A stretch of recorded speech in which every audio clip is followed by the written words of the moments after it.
Bapak, Ibu, dan saudara-saudariku yang terkasih dalam Kristus, salpe, damai Tuhan beserta kita.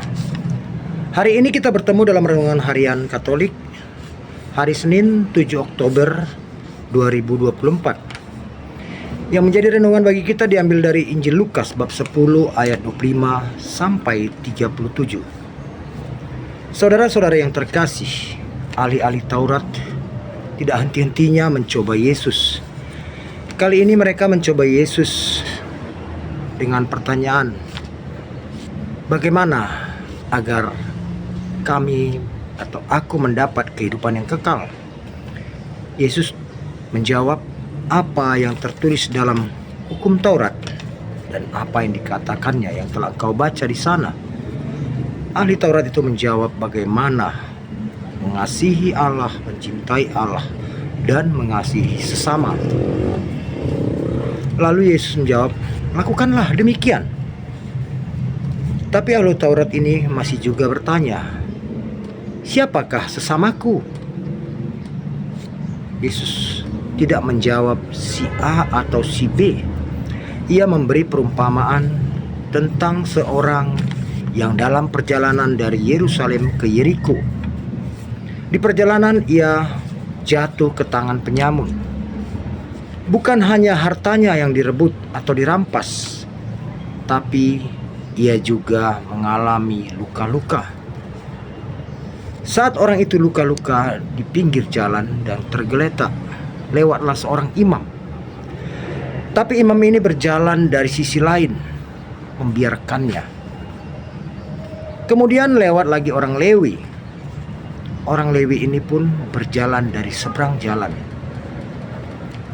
Tapi setelah itu lewatlah orang Samaria.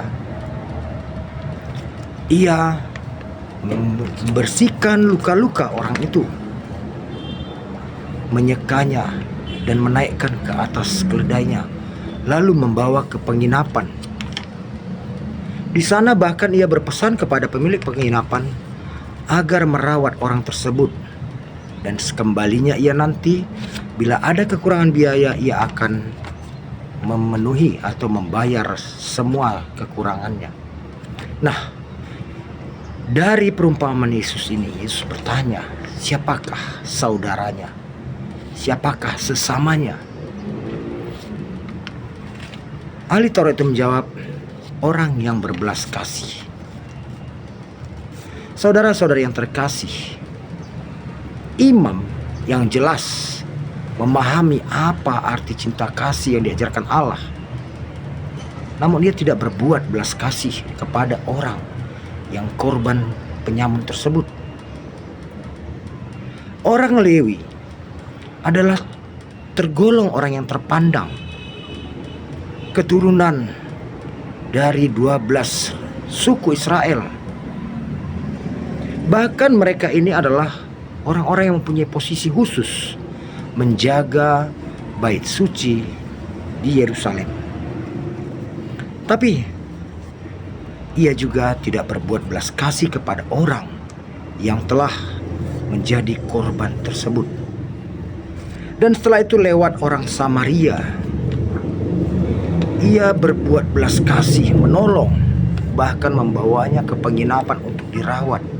Dan ia menyanggupi untuk membayar apabila ada kekurangan untuk merawat orang tersebut. Sementara orang Samaria, dalam benak orang-orang Israel ada orang lapisan kesekian, dianggap orang yang tidak mengenal Allah, orang yang dianggap menyembah berhala. Tapi siapakah sesama bagi orang yang menjadi korban itu? Yang menjadi sesama bagi ada orang Samaria tersebut. Nah, dari perumpamaan Yesus ini jelas kepada kita diajarkan, jangan melihat orang dari penampilannya.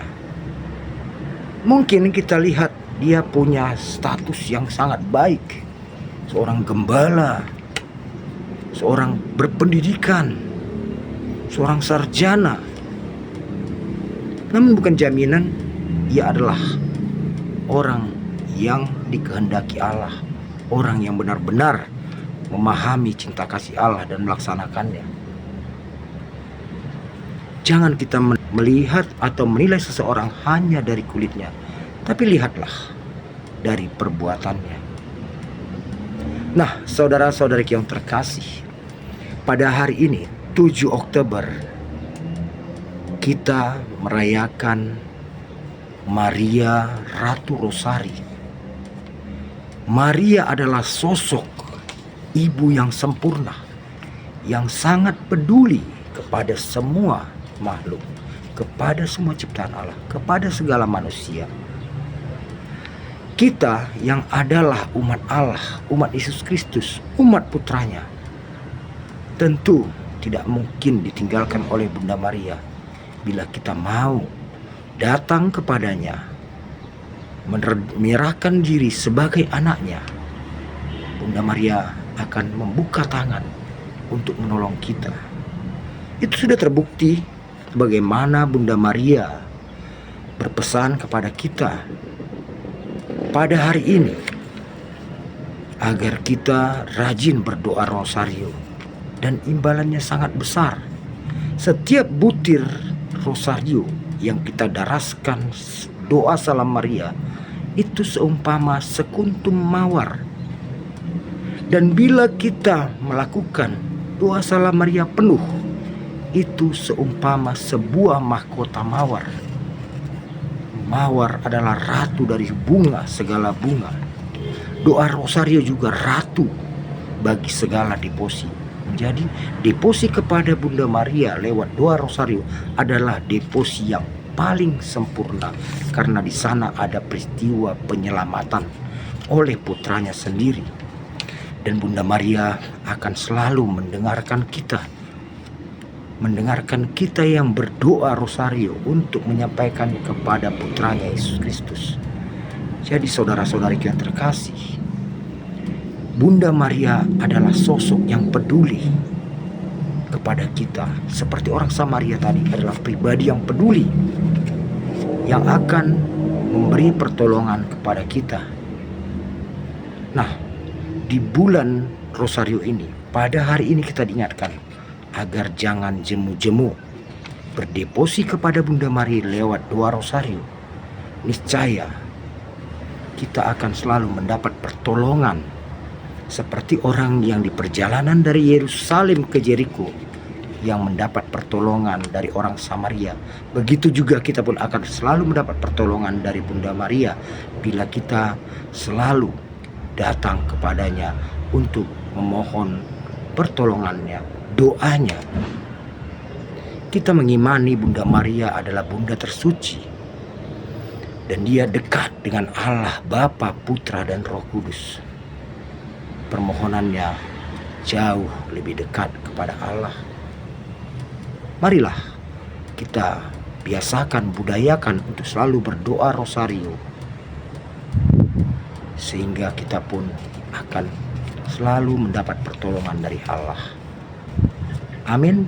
Damai Tuhan beserta kita.